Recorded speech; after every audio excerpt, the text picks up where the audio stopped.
जिस समय महाराज धृतराष्ट्र अपने पुत्र दुर्योधन के मोह में एक तरफ अंधे हो गए, खास अपने ही भाई के बेटों के साथ अन्याय करने लगे, एकांत में एक दिन जो है विदुर जी ने महाराज धृतराष्ट्र को समझाया, बड़े भैया अन्याय करके आप अपने मन का संतोष कर लेंगे, लेकिन ये धन आपके जीवन में ज्यादा नहीं टिकेगा।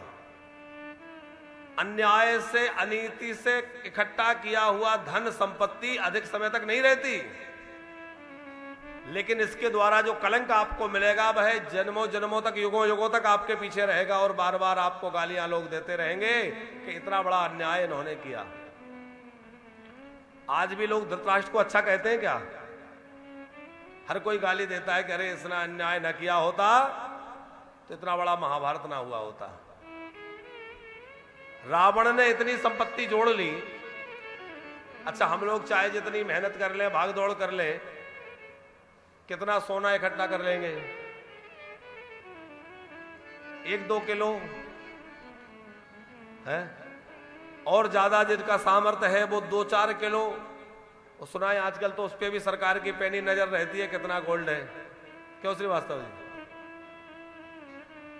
बहुत भाग दौड़ करके कोई जितना उल्टा सीधा करके कर लेगा तो 10-5 किलो जोड़ पाएगा, इससे ज्यादा तो नहीं जोड़ सकता। रावण के पास कितना था? पूरे नगर, उसकी दीवारें, दरवाजे, सोने का पलंग जिसपे वो सोता है वो पलंग भी, और सब कुछ सोने का था। पर आज रावण को कोई भला आदमी कहता है? कोई उसकी प्रशंसा करता है? अरे आज भी प्रतिवर्ष रावण को जलाया जा रहा है। इतना धन जोड़ने पर भी इसका मतलब है भैया धन जोड़ लेने मात्र से हमारी प्रशंसा या जय जयकार हो जाए, ऐसा नहीं है। हमारी जय जयकार होगी अच्छे कामों से। सच्चाई के रास्ते पे चलते समय हम परेशान हो सकते हैं, उस समय हो सकता है लोग भला बुरा कहें, जैसा कि तुलसीदास जी के जीवन में, मीरा जी के जीवन में हुआ। उस समय तो लोगों ने गलत कहा, मीरा जी को लोगों ने कितना बदनाम करने की कोशिश की, तुलसीदास जी को कितना परेशान किया, नरसिंह जी को कितना सताया। तो सच्चाई पर चलने वाले और बुराई पर चलने वालों में यह बहुत बड़ा फर्क आपको एक दिखेगा कि सच्चाई पे चलने वाला उस समय परेशान रहेगा, पर आगे उसकी जय जयकार होगी जो हमेशा होती रहेगी। और बुराई से, अनीति से धन कमाने वाले की उस समय खूब प्रशंसा और जय जयकार होगी। उस समय तमाम लोग उसके पीछे हो जाएंगे, जय जयकार करेंगे। लेकिन जिस समय उसका वो किला ध्वस्त होगा, उसका वो ऐश्वर्य नष्ट होगा, तो फिर लोग गालियां देंगे और जीवन तक देते रहेंगे, जन्मों तक देते रहेंगे। इसलिए भैया थोड़े समय के बाप भाई के लिए अनीति का संग्रह नहीं, बल्कि हमेशा स्थिर रहे, ऐसी सत्य कीर्ति हमें स्थापित करनी चाहिए, सत्कर्मों पर चलकर, सद्मार्ग पर चलकर। विदुर जी ने बहुत समझाया, आप यदि न्याय नहीं करेंगे तो बहुत दुष्परिणाम भोगना पड़ेगा। लेकिन धृतराष्ट्र एक बात ना समझे। उल्टे दुर्योधन को जब पता चला कि ये मेरे विषय में भला बुरा कह रहे थे, तो वो अपने चाचा विदुर को ही गालियां देने लगा दुर्योधन। अब चाचा विदुर को दुर्योधन ने तमाम अपशब्द कहे, लेकिन धृतराष्ट्र सुनते रहे। विदुर जी समझ गए, लगता है अब हमारी आवश्यकता इनको भी नहीं है। तब तो ये नहीं डांट रहे, नहीं कहते बेटा दुर्योधन कैसे बोल रहा है, ये तेरे चाचा हैं।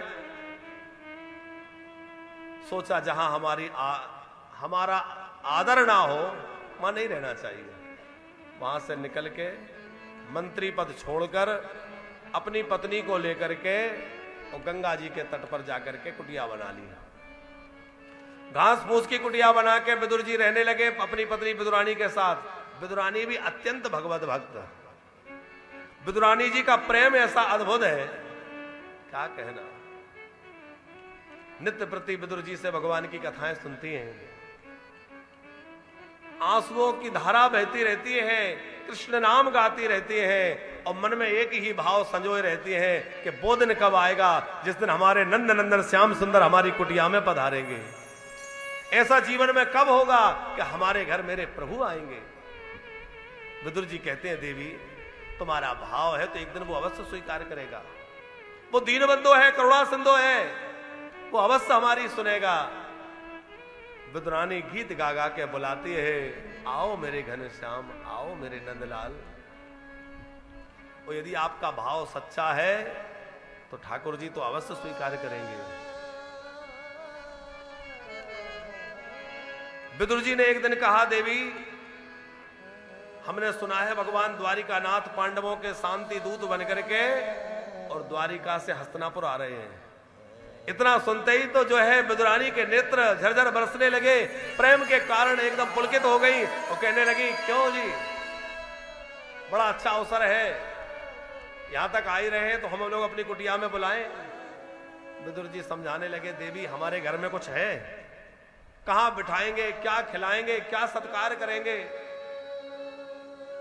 विदुरानी बोली, आप तो कहते हैं वो भाव के भूखे हैं, लेकिन वो तो सही है देवी, पर इस समय वो दुर्योधन के यहां आ रहे हैं, उनका राजोचित सत्कार होगा। समझा दिया विदुरानी को।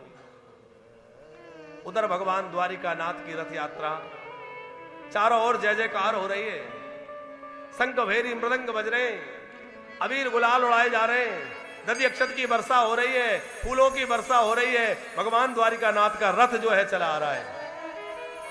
बड़ा सत्कार दुर्योधन ने किया था, भाव नहीं था, लेकिन अपना प्रभाव दिखा रहा था।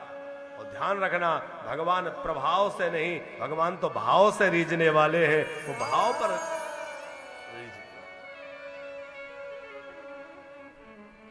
अब विदुर जी भी दर्शन की लालसा लिए गए हैं और सामान्य प्रजा में खड़े हैं। अब क्योंकि अब मंत्री तो है नहीं, राजघराने से कोई संबंध रखा नहीं, तो साधारण प्रजा में खड़े हैं और वहीं से प्रभु की रथ यात्रा का दर्शन कर रहे हैं।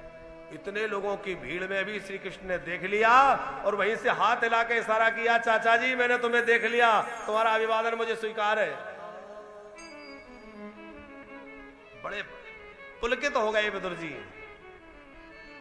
द्वारिकाधीश ने जाकर के कुछ राजकीय चर्चा दुर्योधन से की, समझाया, दो न्याय अगर तो आधा दो, यदि उसमें भी कुछ बाधा हो तो दे दो, केवल 5 ग्राम रखो अपनी धरती तमाम, हम वही खुशी से खाएंगे, परजन पर अस्त्र ना उठाएंगे।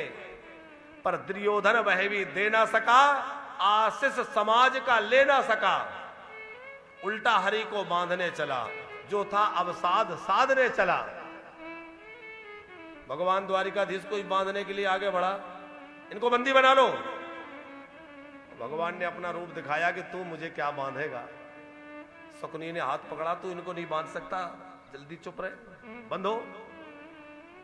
चुप हो गया दुर्योधन और बड़ी जल्दी अपनी भाव को, अपनी भाषा को बदल दिया। अरे मैं तो ऐसे ही कह रहा था, सुनिए पहले हम लोग भोजन करते, ये सब बातें बाद में करेंगे। द्वारिकाधीश बोले, तेरे घर भोजन नहीं करूंगा, मेरा निमंत्रण तो कहीं और है। कहां है?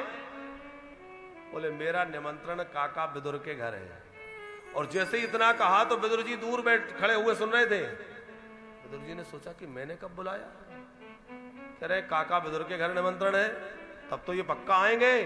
ऐसा सोच करके विदुर जी महाराज अपने घर के लिए भागे। कुटिया पर आए और आकर के कहने लगे, देवी तेरे भाग्य खुल गए, तेरी साधना सफल हो गई, तेरा मनोरथ पूर्ण होने वाला है, भगवान द्वारिकाधीश तेरी कुटिया पे आने वाले हैं।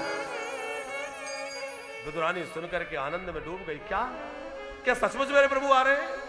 अब तो विदुरानी का क्या कहना, आनंद में हिलोरे लेने लग गई। क्या सचमुच मेरे प्रभु आने वाले? अपनी कुटिया को सजाने लगी। विदुर जी तो किस मेवा मिष्ठान लेने चले गए और विदुरानी ने कुटिया को सजाया, बंधन वार लगाए, रंगोलियां बनाई, दीप मालाएं सजाई। मेरी कुटिया में ठाकुर जी आ रहे हैं। और जब दरवाजे पे ठाकुर जी आए, काकी, अरे ओ काकी, अब इनको तो होश ही नहीं है, प्रेम में डूबी है। बड़ी देर में तो सुना, क्योंकि अंतर्मुखी हो गई थी, और जैसे सुना, अरे लगता है आ गए, मेरे कन्हैया आ गए, मेरे प्रभु आ गए, हड़बड़ाती भाई, दौड़ती भाई आई दरवाजे पे और दरवाजा खोला। और जैसे दरवाजा खोला तो जो मूर्ति छवि हृदय में बसी थी वो सामने खड़ी हुई है। मंद मंद मुस्कान, पीला पीतांबर, घुंघराले केस, कमल की तरह नेत्र, अजान बाहो, लंबी भुजाएं। प्रभु का वह दिव्य स्वरूप देखकर विदुरानी इतनी विभोर हुई कि प्रेम सागर में डूब गई। बहुत देर तक निहारती रही। श्री कृष्ण ने पूछा, काकी बस देखती ही रहोगी कि अंदर भी ले चलोगी? अरे बोले चलो चलो, मैं तो भूल ही गई। अब अंदर लाई, यहां बैठ जाओ। बोले नहीं नहीं ये ठीक नहीं, यहां बैठ जाओ, इधर बैठ जाओ। कई जगह घुमाया और एक जगह तो सुना है उल्टे ही पटा रख दिया, ठाकुर जी उसी पे विराज गए। ठाकुर जी तो प्रेम के भूखे। अब ठाकुर जी बैठ गए, सामने विदुरानी बैठी और बस ऐसे देखे जा रही, देखे ही जा रही। बड़ी देर हो गई। भगवान ने कहा बस देखती रहोगी, कुछ खाने पीने भी दोगी, बहुत भूख लग रही है। अच्छा आप लोग विचार करिए, क्या भगवान को भूख लगती है? परमात्मा को भूख नहीं लगती। लेकिन जब भक्त के अंदर प्रेम प्रकट होता है तो भगवान के अंदर भूख प्रकट हो जाती है। भक्त का प्रेम भगवान को भूख प्रकट कर देता है। प्रेम के अधीन है। विदुरानी बोली, आपके काका जी कुछ लेके आते होंगे, तब तक मैं अपने बगीचे के फल रखे केले लेकर आई और केले प्रेम से पवाने लग गई। अब विदुरानी केले पवा रही हैं, छिलका उतारा, अपने हाथों करी ठाकुर जी के मुख में दे रही है, हाथ में दे रही है। प्रेम से ठाकुर जी पा रहे हैं, छिलका बाहर फेंक रही है। अब क्या हुआ श्रीवास्तव जी कि वो इतना भाव में डूबी थी कि वो ये भूल गई कि क्या देना है और क्या फेंकना है, क्योंकि पूरा ध्यान तो भगवान पर था। छिलका उतारती है, कृष्ण के हाथ में दे देती है, गरी फेंक देती है। ठाकुर जी ने देखा छिलका, सोचा कि कुछ भी हो, इतने प्रेम से मुझे दिया है तो फेंकूंगा तो नहीं। ठाकुर जी छिलका पाने लग गए।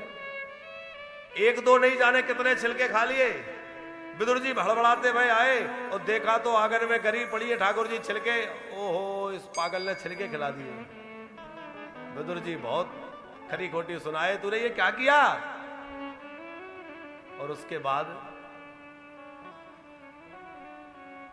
ठाकुर जी ने विदुर जी से कहा, चाचा जी आप जो मेवा मिष्ठान लाए बहुत अच्छा है, इसकी मधुरता का मैं क्या कहूं, पर काका जी मुझे क्षमा करना, जो स्वाद काकी के छिलकों में था वो आपके मेवा मिष्ठान में नहीं है। काकी के छिलकों का स्वाद तो अद्भुत था।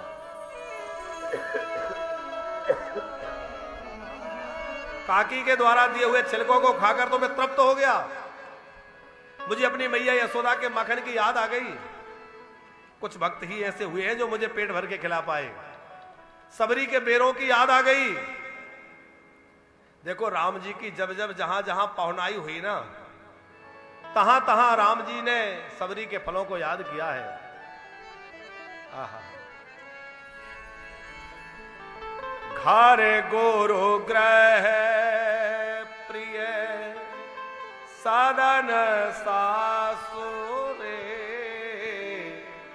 जाव जहां भई पहुनाई, तब तहां कहे सबरी के पलना की, रस माधुरी न पाई,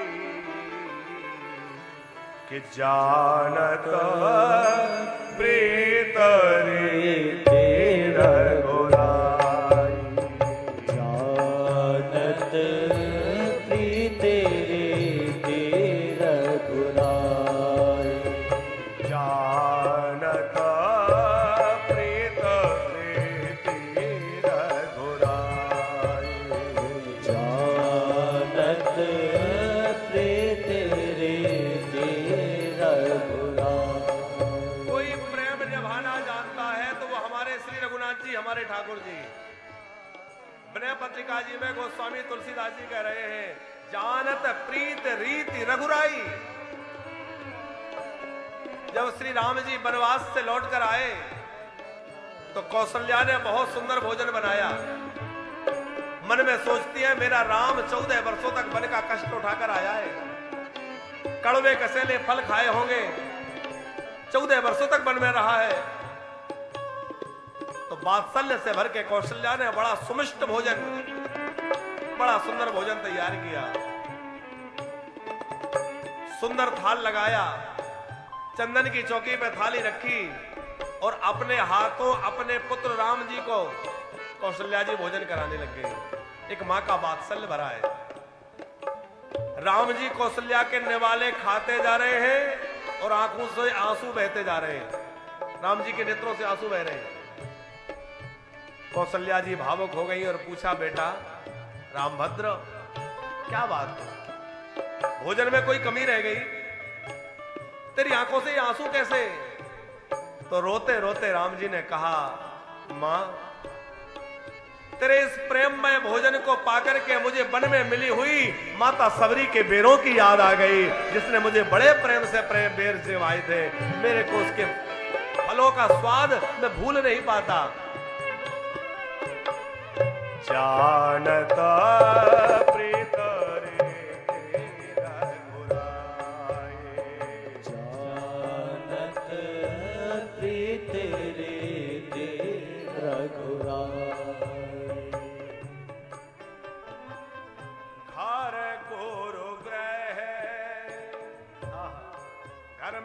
गुरुग्रह माने माता अरुणधति, उन्होंने सोचा कि हमारे राम लक्ष्मण जानकी वनवास से लौटे हैं, हम इनको भोजन पवाएं, इनका आमंत्रण करें।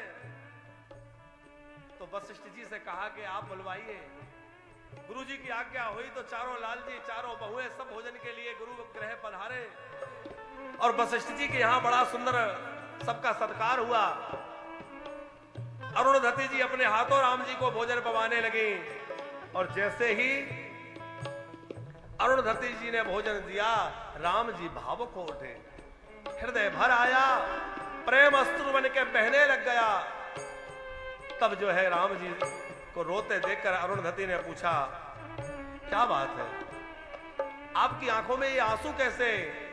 तो रोते रोते उस समय भी श्री राम जी कह रहे हैं, गुरु मां आपका भोजन बहुत सुमिष्ट है, बड़ा सुस्वादु है। आपके भोजन को करके मुझे वन में मिली हुई माता सबरी के फलों की याद आ गई, उसकी मिठास याद आ गई। मैं उसकी मिठास, उसकी मधुरता भूल नहीं पाता हूं। ये राम जी की भक्त वत्सलता है। इसीलिए गोस्वामी जी कह रहे हैं, जानता प्रीत रे तेरा घोराए, जानत प्रीत रे तेरा घोराए, नाते सब हाथे कर राखत, नाते सब हाथे कर राखत, राम स्नेह बढ़ाए, राम स्नेह बढ़ाए, जानत प्रीत रे तेरा घोराए, जानत प्रीत रे तेरा घोराए, घर गुरु ग्रह प्रिय साधन सासुरे, घर गुरु ग्रह प्रिय सदन सासुरे। और जैसे गुरु माँ ने निमंत्रण किया, ऐसे ही ससुराल में भी निमंत्रण हुआ। वो स्वामी जी का भाव ये ध्वनित कर रहा है, घर गुरु ग्रह प्रिय सदन सासुरे। ससुराल में एक बार मेहमानी हुई और सुनैना जी ने बहुत प्रेम से भोजन जमाया, लेकिन उस भोजन को पाते पाते भी राम जी बार बार सबरी के बेरों का बखान करते हैं। मुझे सबरी के फलों की याद भूल ही नहीं जाती, वो भुलाई नहीं जाती। क्या मधुरता थी। जब जब अपने मित्रों के घर राम जी भोजन पर गए और मित्रों के साथ हास परिहास होता है, उस भोजन में भी राम जी बारंबार, उस हास परिहास में भी बार बार सबरी के फलों की चर्चा करते हैं। भैया मुझे वन में एक मैया मिली थी और उस मैया के फलों को खा करके मुझे जो मधुरता, जो स्वाद मिला था वो मैं भूल नहीं पाता हूं। गजब का स्वाद था। हाँ जानता प्रीत रे तेरा गोराई, जानत प्रीत रे तेरा गोराई, दिए बिरही सो प्रीव सखा लखी, सो ग्रीव सखा लगे, प्राण प्रिया बिसराई, ओ प्राण प्रिया बिसराई। जब सुग्रीव को अपना मित्र राम जी ने बना लिया, तो एक बार मित्र बना लिया, तो जब तक सुग्रीव को सिंहासनासीन नहीं कर दिया तो अपना दुख भूल गए कि मेरी प्राण वल्लभा जानकी मेरे से अलग हो गई है। राम जी अपने प्रह की वेदना को भूल गए। प्राण प्रिया बिसराई। जब तक सुग्रीव को उसकी पत्नी, उसका राज्य नहीं मिलवा दिया, राम जी अपने सुख की चिंता नहीं करते। राम जी अपने प्राण प्रिया को भूल गए और प्राणपण से सुग्रीव को उसका अधिकार दिलाने में लग गए।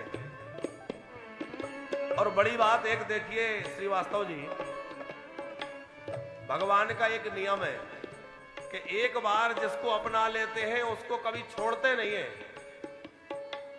एक बार जिसको अपना बना लिया, फिर उससे कोई भूल चूक हो जाए, गलती हो जाए और उसका त्याग नहीं करते। जेई आग बदेऊ ब्याध जिमि वाली, मानस में लिखा है, जेई आग बदेऊ ब्याध जिमि वाली, सो सुकंठ पुनि कीन को चाली, और सोई करतूत विभीषण केरी, सपने सो न राम ही हेरी। जो अपराध बाली ने किया वैसी गलती आगे सुग्रीव से भी हुई है, पर राम जी ने सुग्रीव को कभी अपने हृदय से नहीं निकाला।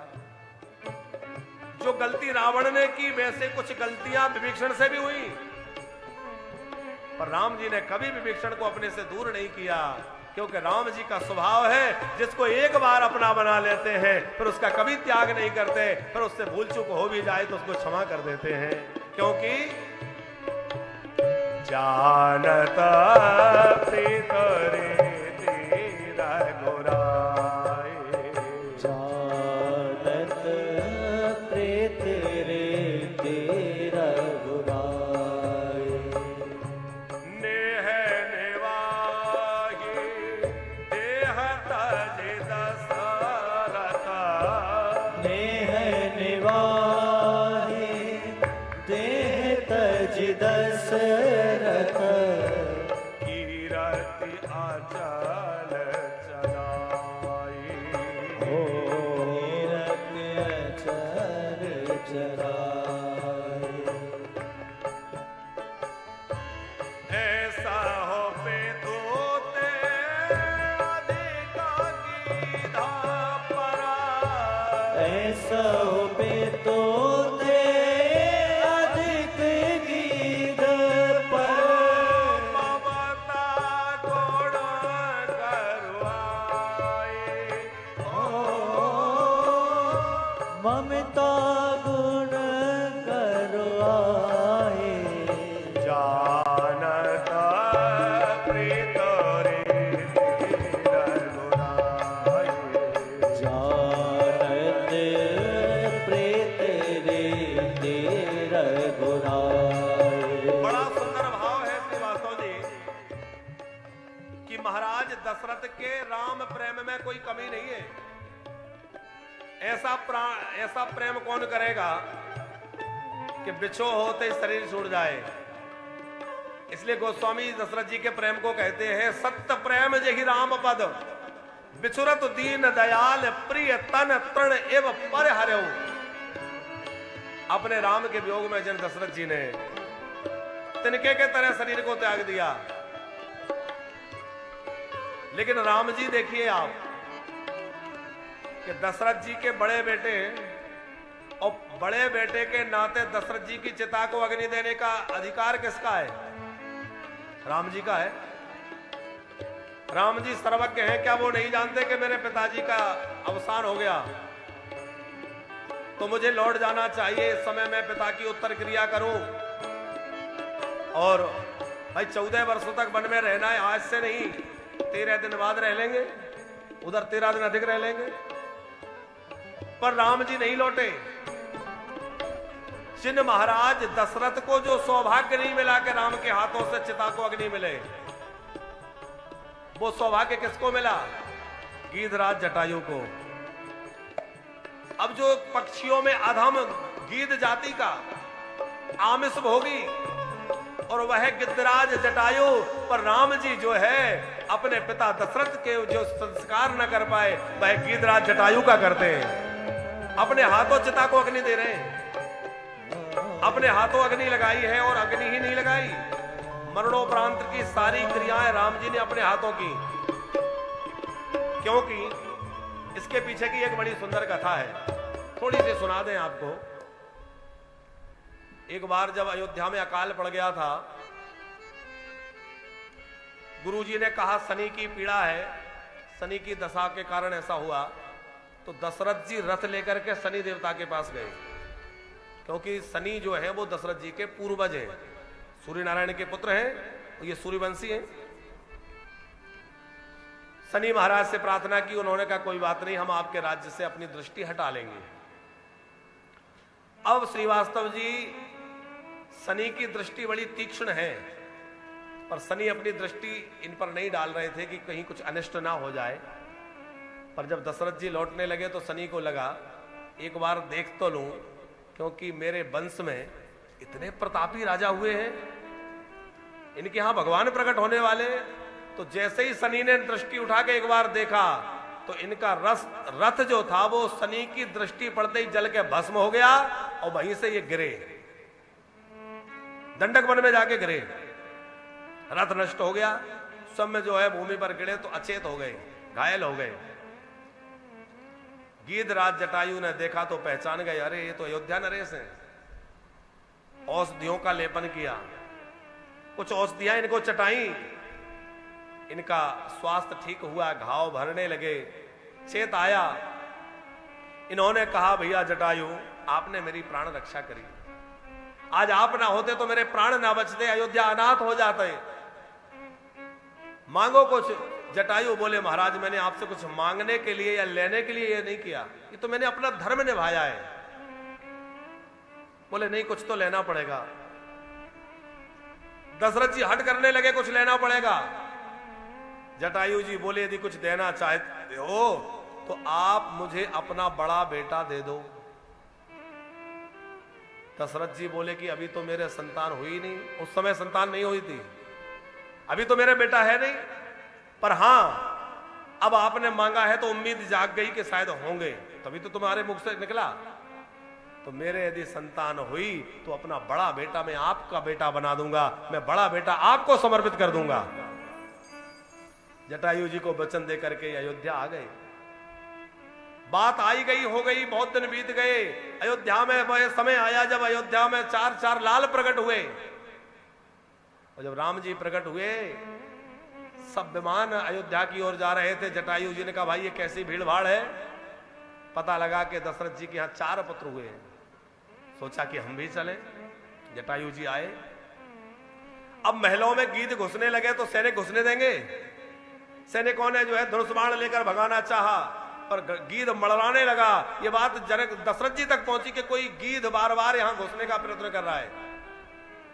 दशरथ जी ने कहा रुको रुको, बाण मत चलाना, मैं देखता हूं। निकल के देखा तो कहा रहे तो मेरे मित्र जटायु जी है जिनने मेरे प्राण बचाए थे, आओ आओ।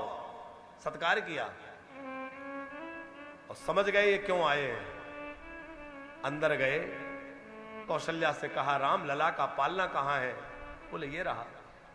राम जी का पालना दशरथ जी ने उठाया और लाकर के दशरथ जी ने राम जी का पालना जटायु जी के सामने रख दिया। ये रही आपकी भेंट, आपकी धरोहर, आपने जो मांगा था। क्योंकि रघुकुल रीति सदा चले आई, प्राण जाए पर वचन न जाई। ये बालक आपका है। अब सारी रानियां, सारे महल में सन्नाटा छा गया। ये महाराज क्या कर रहे हैं? ये पक्षी है, इसके सामने नवजात बालक को रख रहे हैं, कहीं कोई अनिष्ट ना हो जाए। सब डरे हुए थे। अच्छा, हम लोग तो अपने बच्चों को प्रेम करते हैं तो उसका मुख चुम्बन करते हैं, हृदय से लगाते हैं। पक्षी क्या करते हैं? उसके ऊपर बैठ के पंख फड़फड़ाते हैं। तो जटायु जी उड़े, पालने पर बैठे, पंख फड़फड़ाने लगे। सब डर गए, ये क्या हो रहा है? जटायु जी ने खूब दुलार राम जी को किया और रोते रोते जटायु जी ने दशरथ जी से कहा, प्रेम में पुलकित होकर, महाराज दशरथ, आपने अपना एक वचन तो निभा दिया कि अपना बड़ा बेटा मुझे दे दिया। बोले हाँ। अब एक वचन और मैं चाहता हूं, एक और मेरी इच्छा है। दशरथ जी बोले, जो कहोगे।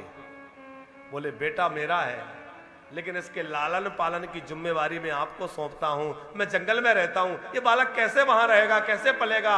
इसलिए बालक के लालन पालन का कार्य मैं आप पर सौंप के जाता हूं, आप इसकी जिम्मेवारी संभालिए। दशरथ जी भावुक हो गए और दशरथ जी ने कहा, जैसी आपकी इच्छा। इसी का संकेत मानस में गोस्वामी जी ने किया है कि सर्वस दान दीन सबका हो। सर्वस दान दे दिया। सर्वस क्या है? दशरथ जी का सर्वस्व है रामलला। पर जो पावा राखा नहीं ताओ, जिसने पाया उसने रखा नहीं। बोले, आप ही रख लीजिए, पालन आप करिए, समय आएगा तो मैं ले जाऊंगा। जटायु जी लेने तो नहीं आए, पर वनवास के बहाने राम जी जटायु को खोजते हुए वन में पहुंच गए। क्योंकि मेरे पिता तो अब वो हैं, ये पिता ने तो मेरा दान उन पिता को कर दिया। तो राम जी ने दशरथ जी के उस वचन की कैसी मर्यादा का पालन किया कि मेरे पिता ने मेरा दान इनको कर दिया, तो अब ये मेरे सच्चे पिता हैं। और सच्चे पिता हैं तो पुत्र बन के मैं इनका कर्तव्य पूरा करूं। अब अंतिम समय में पहुंचे तो पहले तो कहा कि यदि आपकी इच्छा हो तो मैं आपके देह को अमर कर दूं। जटायु जी से कहा है, अचल कर दूंगा। बोले, नहीं, अब मुझे अचल नहीं होना, अब मैं जाना चाहता हूं। तो अपने गोद में लेकर जटायु जी को राम जी ने प्रेम दिया। और जब जटायु के प्राण गए तो राम जी ने अपने हाथों से जटायु को अग्नि संस्कार करके सारी उत्तर क्रिया की है। इसीलिए गोस्वामी जी कह रहे हैं, नेह नेवाही देह दशरथ तजे। नेह नेवाही देह तज दशरथ। नेह नेवाही देह तज दशरथ। नेह नेवाही देह तज दशरथ। कीरत अचल चलाए। ओ कीरत अचल चलाए। ऐसे हो पे तोते आधे का गीध पर। ऐसा पे तोते अधिक गीध पर। ममता गुण करवाए। ओ ममता गुण करवाए। जानत प्रीत रे तेरा घुराए। जानत प्रीत रे तेरा घुराए। जानत प्रीत रे तेरा प्रीत रे तेरा प्रीत रे तेरा घुराए। प्रेम निभाना कोई जानता है तो केवल हमारे ठाकुर जी जानते हैं। संसार तो प्रेम के नाम पर ठगता है। यहां तो स्वार्थ है, पर निस्वार्थ प्रेम करना कोई जानता है तो वह है। आज विदुरानी के फलों को खाकर श्री ठाकुर जी इतने गदगद हुए कि ठाकुर जी जब जब कहीं चर्चा हुई तो उन्होंने विदुरानी के छिलकों की चर्चा राम जी की तरह की, और विदुरानी के छिलकों को बार बार राम जी ठाकुर जी याद करते हैं। वहां से विदा हुए। अब विदुर जी के मन में था कि अब हमें यहां अधिक नहीं रहना चाहिए, महाभारत का युद्ध होगा। युद्ध होगा तो बार बार लोग आग्रह करेंगे आप किसी की ओर मिल जाइए, किसी की ओर से आप भी युद्ध करिए, तो अच्छा नहीं होगा। इसलिए इन्होंने वहां से स्थान त्याग दिया और विदुर जी महाराज तीर्थ यात्रा पर निकल गए। तीर्थाटन करते करते अनेक तीर्थों में गए, वृंदावन भी आए। प्रवास क्षेत्र में उद्धव जी मिले।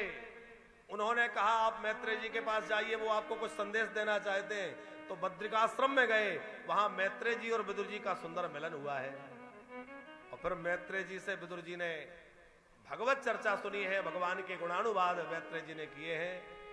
फिर सृष्टि के विषय में प्रश्न हुआ है कि भगवान ने सृष्टि का विस्तार कैसे किया, तो बड़ी सुंदर कथा मैत्रेय जी ने विदुर जी को सुनाई है। भगवान के नाभि से कमल, उसमें ब्रह्मा जी हुए, तो ब्रह्मा जी के प्रकट होते ही उनके 4 मुख हो गए। अपने मूल को खोजते हुए वर्षों बीत गए, मूल नहीं मिला, तो तप करने की आदेश ब्रह्मा जी को मिला। ब्रह्मा जी ने तप किया 1000 दिव्य वर्षों तक। दिव्य वर्ष का मतलब होता है देवताओं की वर्षों से। हम लोगों का 1 वर्ष और देवताओं का 1 दिन। देवताओं का 6 महीने का दिन होता है, 6 महीने की रात्रि होती है हमारे दिनों से। ब्रह्मा जी का दिन तो बहुत बड़ा होता है। अच्छा, ब्रह्मा जी का दिन कितना बड़ा होता है, किस किस को पता है? 2 ही हाथ उठे हैं। अब सब लोग ध्यान से सुन लीजिए, ब्रह्मा जी का दिन कितना बड़ा होता है, ब्रह्मा जी की आयु कितनी होती है वो भी समझ लीजिए। अच्छा, आपको एक बात पता है सबसे ज्यादा लंबी आयु किसकी है? नहीं पता? सबसे अधिक आयु जो है वो लोमस नाम के एक ऋषि है, उनकी है। लोमस ऋषि जो है उनकी सबसे अधिक आयु है। ब्रह्मा जी का दिन कितना बड़ा है इसको ध्यान से सुनना। अगली कथा में कहीं मिले तो फिर पूछेंगे, आप कहोगे अगली बार तुम्हें बुलाएंगे ही नहीं है? लेकिन ये रस ऐसा है प्यारे, एक बार वृंदावन का रस जिसको लग जाए, एक बार जो वृंदावन आ जाता है, हमने देखा है एक बार जो व्यक्ति वृंदावन आ जाता है ना और 2-3 दिन जो रह लिया तो उसका मन फिर कहीं दुनिया में चला जाए, लगता ही नहीं। बार बार उसका लगता है चलो वृंदावन, फिर कहता है चलो वृंदावन, चलो वृंदावन। अब यहां नहीं आओगे तो कहीं जाओगे, पर जाना तो पड़ेगा। तो ये ब्रज का रस है ही ऐसा। कथा का रस और मिल गया तो फिर डबल हो गया। अच्छा, कहीं भी तीर्थ में जाओ तो तीर्थ में जाके कथा जरूर सुननी चाहिए, ये एक नियम है। क्योंकि कथा की वास्तविकता जो है, तीर्थ की जो सेवन है, तो तीर्थ का पूरा पूरा फल तभी मिलता है जब वहां जाके कथा सुनी जाए। आप लोग कितने भाग्यशाली हैं, 7 दिन तीर्थ में रह भी रहे हैं धाम में, और धाम में रह के भगवान की कथा भी सुन रहे हैं। ये तो और सोने पे सुहागा है। तो सबसे बड़ी आयु किसकी है? लोमस ऋषि की। हाँ, एक बात और कह दे फिर आगे बढ़े कि जो लोग यहाँ बैठे वो तो बड़े सौभाग्यशाली हैं कि वृंदावन आ गए, कथा सुन रहे हैं। और जो लोग टीवी पे बैठ के सुन रहे हैं वो लोग कह रहे होंगे भाई हम क्या कम सौभाग्यशाली हैं?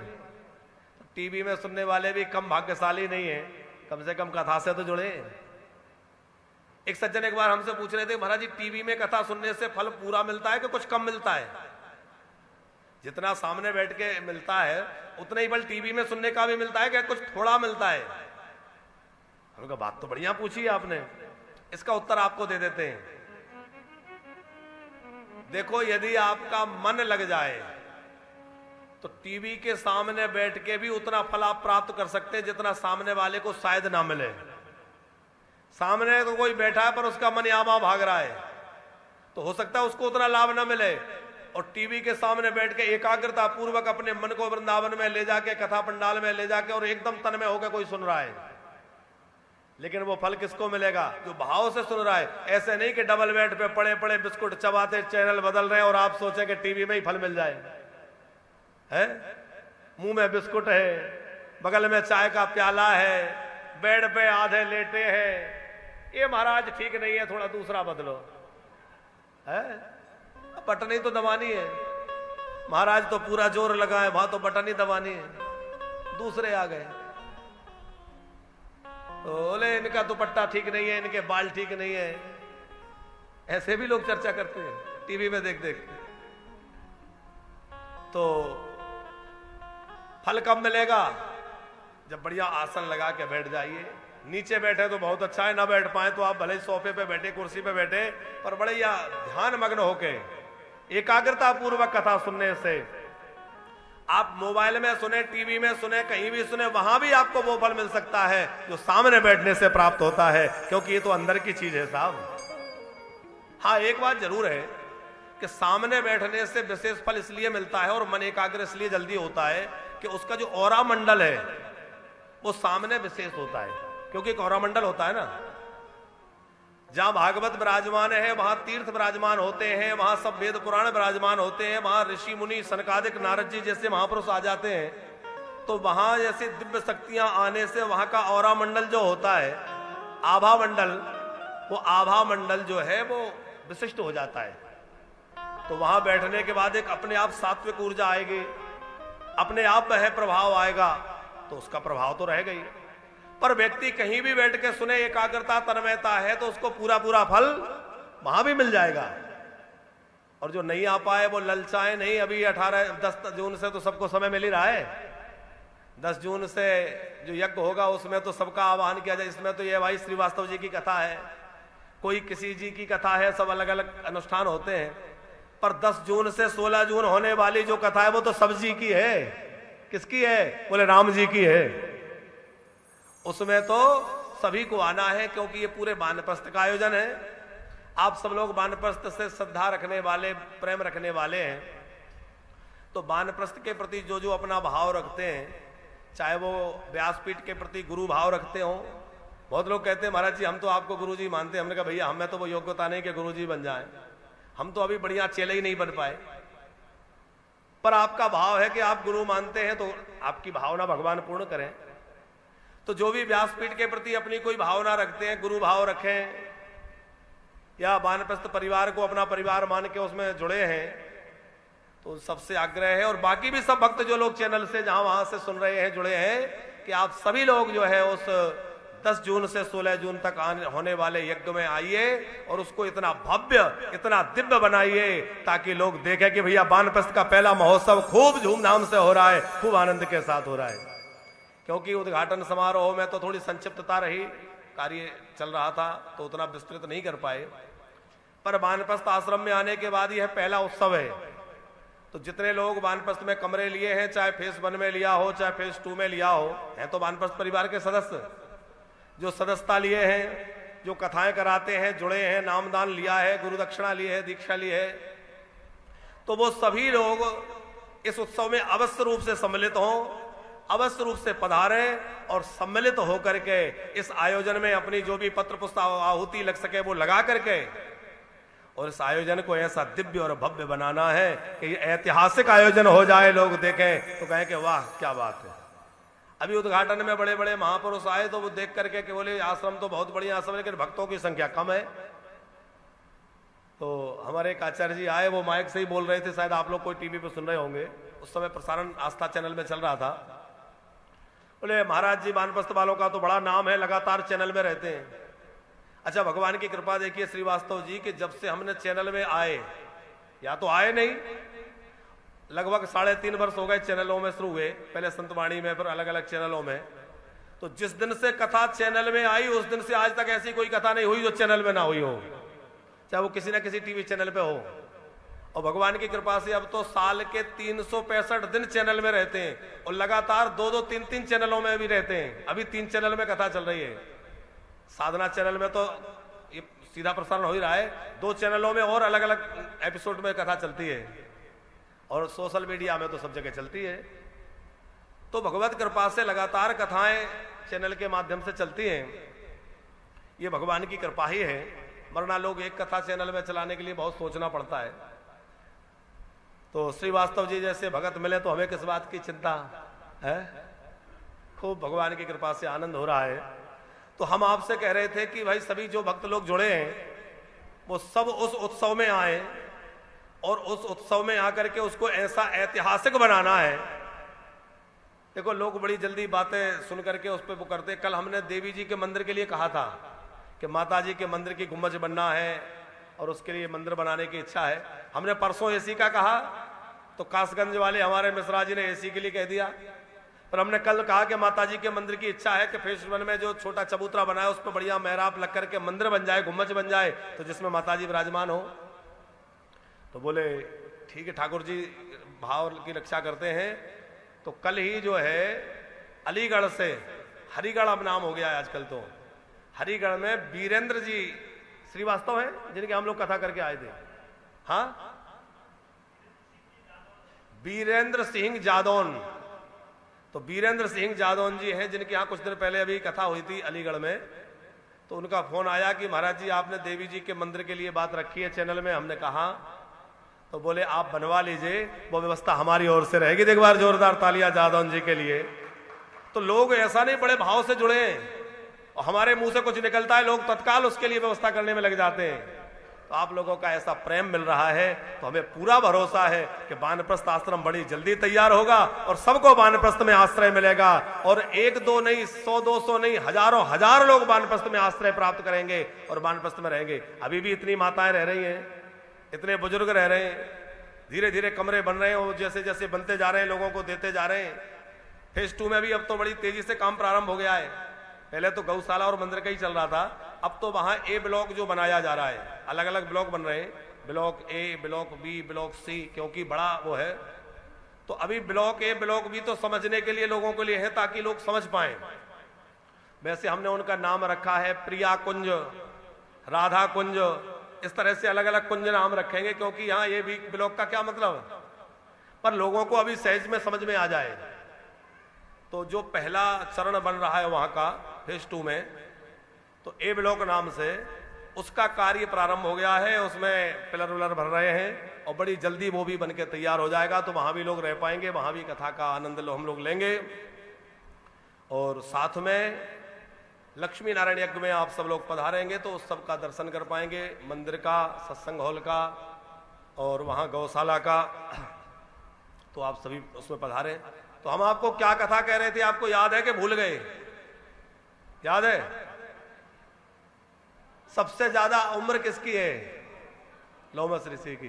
तो पहले हम आपको ब्रह्मा जी का दिन कितना बड़ा है वो बतला देते हैं, फिर लोमस ऋषि की आयु बतलाते हैं। हम लोगों के दिनों की गणना जो है इसके हिसाब से 12 महीने में 1 वर्ष होता है। ऐसी वर्षों से लगभग 1000 जो है, ऐसी वर्षों से 4,32,000 वर्ष जब बीत जाते हैं तो कलयुग की आयु पूर्ण होती है।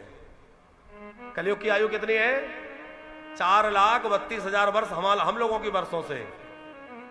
कलयुग से 2 गुना आयु है द्वापर युग की, कलयुग से 3 गुना आयु है त्रेता युग की और कलयुग से 4 गुना आयु है सतयुग की। अब आप विचार करिए चारों युगों की आयु कितनी हो गई।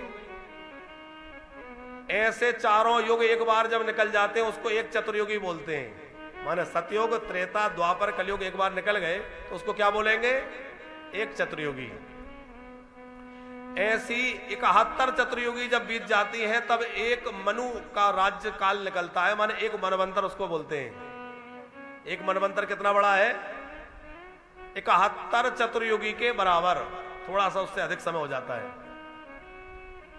एक मनवंतर में एक मनु, एक जो वो है इंद्र, सप्तऋषि, ये सब एक मनवंतर के काल में रह के बदल जाते हैं। ऐसे 14 मनु महाराजों का राज्य निकल जाता है, 14 मनवंतर निकल जाते हैं, तब ब्रह्मा जी का एक दिन होता है। कितना बड़ा दिन हो गया, समझ पाए? हम लोगों के दिनों की गणना से 4,32,000 वर्ष का कलयुग, उससे दूना द्वापर, उससे 3 गुना त्रेता, 4 गुना सतयुग और इस तरह चारों युग निकलने से एक चतुर्युगी, 71 चतुर्युगी का एक मनवंतर और 14 मनवंतर माने 1000 चतुर्युगी बीतने पर ब्रह्मा जी का एक दिन होता है, उसको एक कल्प बोलते हैं। ब्रह्मा जी एक कल्प माने दिन भर में सृष्टि करते हैं और रात में सोते हैं तो सब प्रलय हो जाता है, उसको महाप्रलय बोलते हैं। अब प्रलय हो जाता है तो सवेरे उठते हैं फिर सब बनाते हैं। ऐसे दिनों से ब्रह्मा जी की 100 वर्ष की आयु है। और लोमस जी की आयु कितनी है? एक बार इंद्र को अभिमान हो गया कि हम बहुत बड़े राजा हैं, तो इंद्र के मान को दूर करने के लिए लोमस जी आए, तो सर पे एक छोटी सी चटाई का टुकड़ा, हाथ में कमंडल और दिगंबर भेष, कुछ पहने नहीं थे, एक कोपिन छोटी सी लगाए और जैसे ही आए तो इंद्र ने सत्कार किया। सत्कार करके पूछा कि आप ये चटाई का टुकड़ा ऊपर रखें, इसका क्या मतलब है? ये नहीं समझ में आ रहा है, बाकी सब तो ठीक है। लोमस जी बोले कि हर कोई चाहता है कि सर पे छाया रहे, घर बनाते हैं लोग। अब मैं सोचता हूं थोड़ी सी उम्र है, इसके लिए क्या घर बनाना है, इसलिए मैंने कहा घर बनाने से क्या फायदा, थोड़ी ही तो उम्र है, तो चटाई का टुकड़ा ऊपर रख के छाया कर ली, छाया ही तो करना है। इंद्र बोला ऐसे आपकी कितनी थोड़ी आयु है? तो उन्होंने कहा कि इतना तो मुझे याद नहीं है मेरी उम्र कितनी हो गई। तो ऐसे दिखाया तो हाथ में से कुछ बाल झड़े हुए थे, रोम, इतनी आयु हो गई। इसका क्या मतलब है? इसका मतलब यह है कि जब भी ब्रह्मा जी का शरीर छूटता है, तो एक ब्रह्मा जी का शरीर छूटता है तो जैसे बड़े बूढ़े जाएं तो बाल देने होते हैं। अब बार बार ब्रह्मा जी जाते हैं तो मैं सोचता हूं कितनी बार बाल दूंगा, तो जब जब ब्रह्मा शरीर छोड़ते हैं तो मैं अपना एक रोम झड़ा देता हूं। तो इतने रोम झड़े हैं, इतने ब्रह्मा मेरी आयु में से, इतने मेरी आयु के समय में इतने ब्रह्मा जी चले गए। पूरी आयु कब होगी? बोले सारे शरीर के रोम जिस दिन झड़ जाएंगे उस दिन मेरी आयु पूरी होगी। अब आप विचार करें कि इनकी आयु कितनी होगी है? इंद्र का सारा अहंकार चूर चूर हो गया कि मेरी क्या सत्ता है। अरे ब्रह्मा जी के एक दिन में मेरे जैसे 14 इंद्र बदल जाते हैं। ब्रह्मा जी के एक दिन में 14 बार इंद्र बदल जाते हैं। ऐसे ब्रह्मा जी की 100 वर्ष की आयु उन वर्षों से, और वो ब्रह्मा जी की आयु पूरी हो जब ये महात्मा का एक बाल झड़े, इतनी आयु इनकी, और ये कह रहे हैं थोड़ी सी उम्र है, हम तो कुछ भी नहीं है। हाथ जोड़ के प्रणाम किया, क्षमा मांगी, बोले अब हमें चक्कर में नहीं पड़ना, भजन करेंगे। तो लोमस ऋषि की आयु बहुत है। लोमस ऋषि की आयु के विषय में अब बात निकली ही है तो एक और बात कह दें। इनकी ब्राह्मणों में और अग्नि में बहुत निष्ठा है। क्या है श्रीवास्तव जी कि एक बार इन्होंने ब्रह्मा जी से कहा, भगवान से कहा कि ऐसी कोई युक्ति बतलाइए जिससे मेरी आयु कम हो जाए। बोले आयु कम होने की तो कोई युक्ति है नहीं, फिर भी आप आयु कम करना चाहते हैं तो आप ब्राह्मणों का सम्मान करना छोड़ दें और जल की महिमा जो आप समझते हैं, जल का अनादर करें तो आपकी आयु कम हो जाएगी। इसका मतलब आप लोग समझ लेना कि जो जल का अपमान करता है, अग्नि का अपमान करता है, ब्राह्मण का अपमान करता है और गाय का अपमान करता है, उसकी आयु क्षीण हो जाती है, उसका तेज क्षीण हो जाता है, उसके पुण्य क्षीण हो जाते हैं। इनकी जो है विशेष रूप से जल में और ब्राह्मण में बहुत गहरी निष्ठा थी लोमस जी की। तो एक बार भगवान ने इनकी परीक्षा ली लोमस जी की। बहुत ध्यान से सुनना, बड़ा अच्छा प्रसंग है, आपको कम सुनने को मिलेगा। भागवत के प्रसंग तो प्राय हम लोग सुनते ही हैं। भगवान ने इनकी परीक्षा लेना चाहा तो क्या किया कि वन में इनको कोई ब्राह्मण नहीं मिला और इनका प्रतिदिन का नियम था कि प्रतिदिन किसी ब्राह्मण के चरण धोकर चरणामृत पीते थे। जब तक चरणामृत ब्राह्मण का ना मिल जाए तब तक ये अन्न जल कुछ ग्रहण नहीं करते थे। ये इन्होंने नियम बना रखा था। उस दिन इनको ना तो कोई ब्राह्मण मिला और ना जल मिला, कमंडल में भी जल नहीं था। घनघोर जंगल से निकल रहे थे, एक जगह देखा कि एक स्त्री बैठी है, उसकी गोद में 2 बालक हैं और दोनों बालकों को वो दूध पिला रही है। पहले एक को दूध पिलाया और फिर उसने अपने आंचल को धोया और फिर दूसरे को दूध पिलाया। तो लोमस जी सोचने लग गए कि जब इसी के दोनों बालक है तो इसने आंचल को धोया क्यों, इसी के तो बच्चे दोनों। पूछा जाके देवी आपने ऐसा क्यों किया? बोले इसलिए कि मैं कोई सदाचारणी सदग्रहिणी नहीं हूं, मैं तो जो है पुरुषचली हूं। ये जो बालक पहले मैं दूध पिला रही थी, ये एक ब्राह्मण के द्वारा मुझे जन्म प्राप्त हुआ। पहले जिसको दूध पिलाया था वह शूद्र बालक है, और दोबारा जिसको दूध पिलाना था वह ब्राह्मण का बालक। तो मेरे को लगा कि यह है ब्राह्मण अंश से पैदा हुआ है, इसलिए इसको आंचल को धो के पिलाऊं, झूठा ना पिलाऊं, इसलिए मैंने ऐसा किया। अब आप बतलाइए कि वो ब्राह्मण ही कैसा जो वैश्या का संग करे, ब्राह्मण नहीं रहा। लेकिन फिर भी उस पे ब्राह्मणत्व का अंश जान करके लोमस जी मन में सोचने लगे कि आखिर कैसा भी सही, पर इसमें ब्राह्मण का अंश तो है, तो ये ब्राह्मण मिल गया, इसी के चरण धो के पी लेता हूं। इतनी निष्ठा। तो उस बच्चे के चरण धोने के लिए तत्पर हुए, पर जल नहीं था। तो देखा कुछ दूरी पर एक थोड़ा सा जल का कोई स्थान है, और वहां कमंडल लेके जल भरने जाने वाले थे, उतने में एक सुअर आया और उसमें घुस गया। सुअर ने पूरा पानी मटमैला कर दिया। फिर सोचा कि भले ही सुअर घुस गया हो, आखिर जल तो ब्रह्म है, और ब्रह्म तो ब्रह्म है, उसमें क्या दोष है, ऐसा सोच के कमंडल भर के लाए और उसी मटमैले जल से उस बच्चे का चरण धो के पिया। तो ब्रह्मा विष्णु महेश तीनों देवता प्रकट हो गए। उन्होंने कहा कि ये जो दृश्य है ये कुछ और नहीं था, हम लोग ही परीक्षा ले रहे थे। बराह बने हुए थे भगवान विष्णु, और ये भगवान शंकर हैं जो ये स्त्री के रूप में बैठे हैं, ये बालक ब्रह्मा जी और विष्णु जी हैं। ऐसे सब देवता ही उस रूप में आए थे, और तुम्हारी ब्रह्मनिष्ठा की परीक्षा हो रही थी, पर आप उत्तीर्ण हो गए। धन्य है आप, और धन्य है आपका ये निष्ठा। और जिसकी जल में ऐसी निष्ठा हो, ब्राह्मणों में ऐसी निष्ठा हो, उसकी आयु को भगवान भी कम नहीं कर सकते, उसकी आयु ब्रह्मा भी कम नहीं कर सकते, विधाता भी उसकी आयु को छीण नहीं कर सकता। ये पुराण की चर्चा है। तो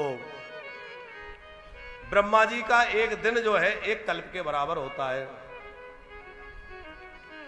ब्रह्मा जी ने देवताओं के वर्षों से 100 वर्षों तक तपस्या की, भगवान प्रकट हुए, और फिर भगवान ने इनको सृष्टि के सृजन की आज्ञा दी, सृष्टि का विस्तार करो। फिर ब्रह्मा जी ने मानसी सृष्टि की, सनक सनंदन सनातन सनत कुमार 4 ऋषि हुए, मोहों से रुद्र भगवान हुए, 10 मानस पुत्र हुए, छाया से कर्दम ऋषि हुए, शत्रुपा जी हुई। पृथ्वी जल में डूबी हुई थी, तो जल में से पृथ्वी को निकालने के लिए भगवान का वराह अवतार हुआ। वराह अवतार माने सूकर के रूप में भगवान प्रकट हुए, पृथ्वी को निकाल ले। और भगवान जल में डूबी हुई पृथ्वी को निकाल के लाए, दाढ़ों पे रख करके ला के बाहर रखा, हिरण्याक्ष का उद्धार किया। भगवान वराह नारायण के शरीर से जो जल बह रहा था, तो भगवान वराह नारायण ने शरीर को ऐसे हिलाया, तो शरीर को हिलाने से जल की बूंदें जो यहां वहां उछटी, उनसे ही कुछ रोम गिर गए भगवान वराह के, कुछ बाल गिरे। तो जो बाल गिरे उससे कुसा उत्पन्न हो गई। कुसा को यज्ञ में बड़ा महत्व दिया जाता है। श्राद्ध हो, यज्ञ हो, उसमें कुसा की बड़ी उपयोगिता होती है। बिना कुसा के श्राद्ध नहीं होता, बिना कुसा के यज्ञ नहीं होता। कुस की लोग पैथी बना के पवित्र धारण करते हैं। ये कुसा कहां से उत्पन्न हुई? भगवान वराह नारायण के रोम से। और जो तिल है, वो तिल भगवान वराह नारायण के पसीने से।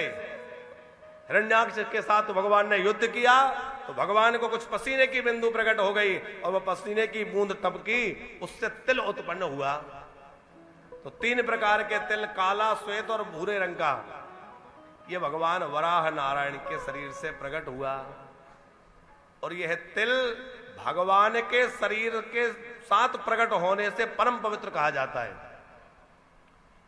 कुसा से गिराया हुआ जल कुशोदक, पवित्र करने वाला होता है।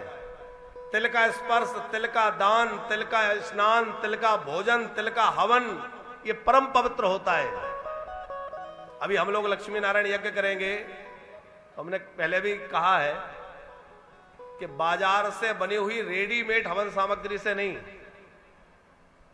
उसमें शुद्ध सामग्री हो। देखो आजकल हवन तो होते हैं, लेकिन उन हवनों में, यज्ञों में सामग्री की शुद्धता का हम लोग ध्यान नहीं रखते। रेडीमेड हवन सामग्री ले आएंगे, रेडीमेड सब चीजें चाहिए हमें, क्योंकि हमें कुछ करना नहीं है, हाथ ना हिलाना पड़े, कुछ करना ना पड़े।